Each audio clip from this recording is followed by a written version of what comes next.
आज ही Doubtnut app download करें। Doubtnut पर होगा अब आपके सभी मैथ्स, केमिस्ट्री, फिजिक्स और बायोलॉजी डाउट्स का सफाया। बस अपने क्वेश्चन की फोटो खींचो, उसे क्रॉप करो और तुरंत वीडियो सोल्यूशन पाओ। Download now.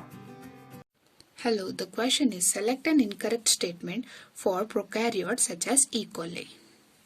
तो क्वेश्चन का मतलब है E. coli एक प्रोकैरियोट है और इसके ऊपर कुछ स्टेटमेंट्स दिए हैं नीचे, उनमें इनकरेक्ट स्टेटमेंट को हमें चूज करना है। तो हम एक्सप्लेनेशन ऑप्शंस के साथ देखते हैं। तो पहला ऑप्शन और statement B, they do not have a defined nucleus. तो यहाँ पर बोल रहे हैं कि ई कॉली में एक डिफाइंड न्यूक्लियस नहीं है। तो ये सही है या गलत? ये सही है, क्योंकि जो भी प्रोकैरियोट्स होते हैं, इसे एक प्रोकैरियोटिक सेल लेते हैं और यहाँ पर जो न्यूक्लियस होते हैं वो ऐसे होते हैं एक पार्ट पे। यहाँ पर एक ट्रू न्यूक्लियर मेम्ब्रेन नहीं होता है, या न्यूक्लियर एनवलप जो है वो एब्सेंट है। ठीक है, इसी वजह से इनमें एक डिफाइंड न्यूक्लियस नहीं होता है। तो ये स्टेटमेंट सही है। उसके बाद स्टेटमेंट बी, ऑप्शन बी है, the DNA is scattered throughout the cell. तो यहाँ पर बोल रहे कि ये डीएनए जो है ये थ्रू आउट द सेल स्क्रैटर्ड है। तो इसका स्ट्रक्चर होना है ऐसा, ये सेल बॉडी है, उसके अंदर ऐसा बोल रहे हैं डीएनए पूरे सेल पे स्कैटर्ड है। ये सही है या गलत? ये गलत है। क्यों गलत है? क्योंकि माना कि एक न्यूक्लियर एनवलप नहीं है, पर इन इकोलाई या प्रोकैरियोट्स में, मेनली इकोलाई में एक प्रोटीन है, single strand DNA binding protein. ठीक है, और ये डीएनए जो है इसके साथ बाइंड हो जाते हैं, और जब ये बाइंड होते हैं ये एक साथ एक स्ट्रक्चर में रहते हैं।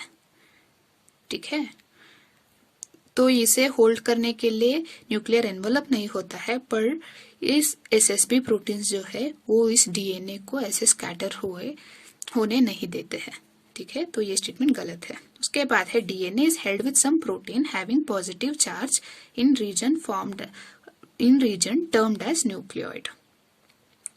तो यहाँ पर बोल रहे हैं कि डीएनए जो है वो उसे कुछ प्रोटीन होल्ड कर रहे हैं और इस प्रोटीन का चार्ज है पॉजिटिव, और ये एक प्रेजेंट है एक रीजन में जिसे न्यूक्लियोइड बोलते हैं।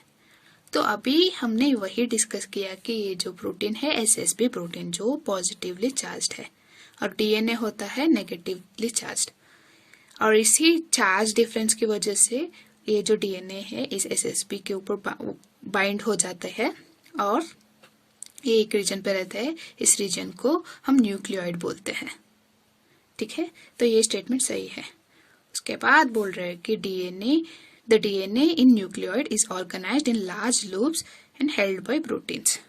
तो बैक्टीरियल डीएनए या प्रोकैरियोटिक डीएनए जो है वो न्यूक्लियोइड में जो है वो लार्ज लूप्स बनके प्रोटीन के साथ होते हैं। तो ये भी सही है, क्योंकि ये जो बनते हैं डीएनए और एसएसबी प्रोटीन का कॉम्प्लेक्स, वो लूप बनके लार्ज लूप बनके यहाँ पर बैक्टीरियल सेल या प्रोकैरियोटिक सेल में रहते हैं।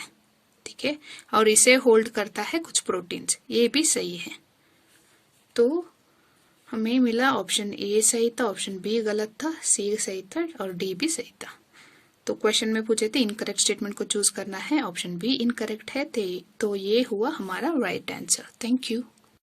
क्लास 6 से 12 से लेके नीट, आईआईटी, जेईई मेंस और एडवांस के लेवल तक 10 मिलियन से ज्यादा स्टूडेंट्स का भरोसा। आज ही डाउनलोड करें डाउटनेट ऐप या व्हाट्सएप कीजिए अपने डाउट्स 8400 400 400 पर।